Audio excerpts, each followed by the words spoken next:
During the height of the pandemic, many Nevadans turned to unemployment for help just to get food on the table.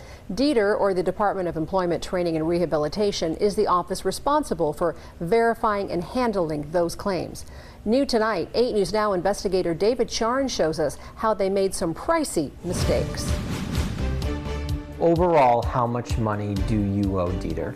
Almost $30,000. $30,000 Philip Daniel isn't getting from DETR, but money they want him to pay them. When I applied, they gave me the money, so I assumed, okay, everything's good. Daniel applied for both state and federal benefits amid the coronavirus shutdown in 2020. What did you have to prove to them? I gave them a tax return. He says within weeks, he was receiving a few $100s to get by. Living expenses, rent, food. But it's not like you were out buying a car. No, absolutely not. But then the emails started. At that point, I thought it was either a glitch in the system or a scam. It wasn't a scam, but a demand. Daniel is one of tens of thousands of Nevadans who now owe money back. That's a lot of money to overpay somebody. How does that even happen? There was a lot of weeks that were paid out. That adds up quickly. Chris Sewell is DETR's new director, brought in under Governor Joe Lombardo. We're in a lot better shape than we were a few years ago. I think everyone understands that.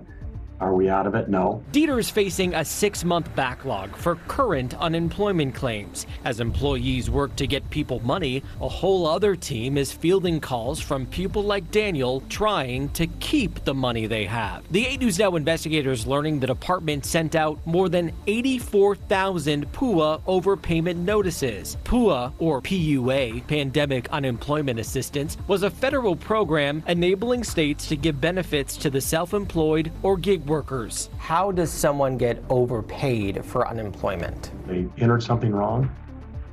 They didn't enter their correct wages correctly, or something along those lines, something very simple. Those owing the state money can appeal. For those people, I'm glad we got them the money, but if there was a mistake made, we also need to correct that. But some overpayments are fraud. DETR estimating it gave out more than $640 million in fraudulent payments from both state and federal coffers. Oh, it's not acceptable. I'm embarrassed. Do you understand the frustration from people who feel like they weren't listened to for so many months, and then they finally get a paycheck and it's wrong? I understand the frustration of that. I understand the frustration of not being paid timely, and it's not acceptable. And we are going to correct it. Daniel says he finally got through to DETR, but his appeals were all denied. He'll pay back the money month by month, but never got an answer as to why their mistake is costing him. Do you think they should have looked at all that stuff before they paid you? Obviously.